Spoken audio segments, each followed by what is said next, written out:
Okay, so hello everybody.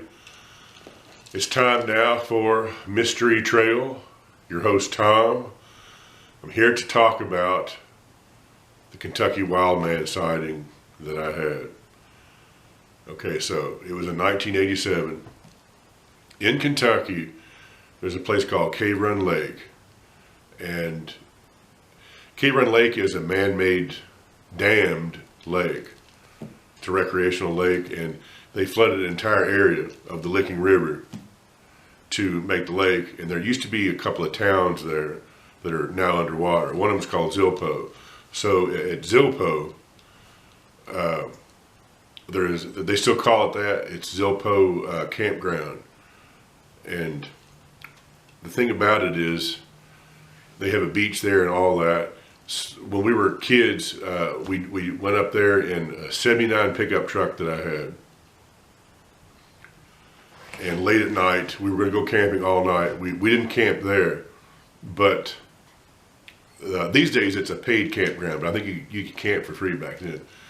We had plans to go to another area anyway, but we went and we were really into playing like Navy SEALs and things like that back then. You know, camouflage face paint, plastic guns and machetes and all that, fatigues. We had all the stuff, so we were playing Navy SEALs on the beach there, messing around. And we were done with that. We were probably out of there at about 3 o'clock in the morning, 3:30, something like that. We got back into the truck. I was driving, it was my truck. So I had two passengers. They had the bench seats back then. And so there's a guy here and there's a guy here. And as we were driving out, and it's paved now, that road is. It's been paved for a long time, but back then it was gravel. It was a two-wheel drive pickup truck. So I went around this corner, and it's really, really green out. No, it was back in the summer, so it was really, really green. The vegetation was like really out. But in all that greenery, in the headlights, I noticed that I saw something really, really black, just like jet black, that really stood out. And as I was driving forward, I started to look out of the side and then in the passenger window. And it appeared to be all I saw it was from the chest up, right here. It was completely jet black. But I was thinking to myself, it didn't really move. I said, is that a man there? Or what is that? But it didn't look like my sculptures and my masks, really. It was not really hair. It was like jet black fur, like close fur, real glossy, like on a Labrador retriever kind of. It was sort of like that. The face I could see was more like primitive man, like Homo erectus type looking.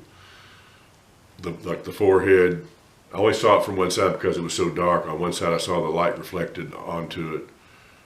And I got the impression that it was like trying to hide from us, like it was going to cross the road, and it just decided to stay there until we just went on. And it wasn't moving that much, but I could tell that it was definitely something human looking. And I'm reluctant to say the word Bigfoot, because when you think of Bigfoot, you think of like like the Patterson film, Harry and the Hendersons, just like the big ape type creature. And this was a slimmer creature. It was more man-like. So I'm looking at this thing and I'm driving past it. And then I was like, what the heck? Then I realized what it was I was seeing. I looked over at my passengers and I said, tell me you saw that. And the guy here was like, yeah. He was like, I saw it.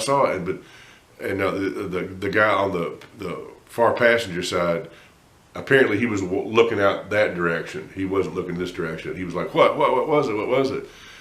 I mean, this guy, we looked at each other and both said Sasquatch. That's what it looked like, or something. It was some kind of animal or something. And so we were like freaking out. But what was weird is that I didn't make the decision to like back up. Well, it was a two-wheel drive pickup and it was gravel, so I didn't want to lose traction. I really wish, it's killing me, I wish to this day that I backed up and got a better look at it, put a flashlight on it or something. But we didn't do that. I just went on and we went camping at another campground. We went to Clear Creek Campground and spent the rest of the night. We didn't talk about it anymore, really, to my knowledge.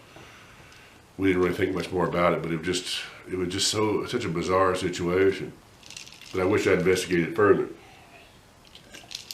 Now, over the years, I have been back to that area, and there's a series of trails up above that. I know about the exact spot where it was. There's a series of trails up there, and I've been up there, not seen any tracks or any evidence that anything like that is up in that area. It's sort of a, kind of like an isthmus that comes out where there's the beach and all that, and it kind of comes out into the lake. So it's sort of narrow on each side. It's not a real big area. But that's what I saw, and I've just always thought about it. You know, is there the possibility, you know, what is something like that? Could something like that exist in that area and live on its own? There's always the interdimensional being type theory. I've always kind of leaned towards that from all the things that I've read, because, you know, no body's ever turned up of anything like that. You'll have a flap of sightings sometimes, and then it'll just kind of go away. But it was really weird, and I'll never forget that. But I will, in more detail, I have a blog post that I did when I did the Kentucky Files of that incident. I will post in a link down below. I have pictures of the sighting area and some artwork I did of the creature, and you can look at it and see all of the details of that. So until next time, I will see you later. Hit like and subscribe.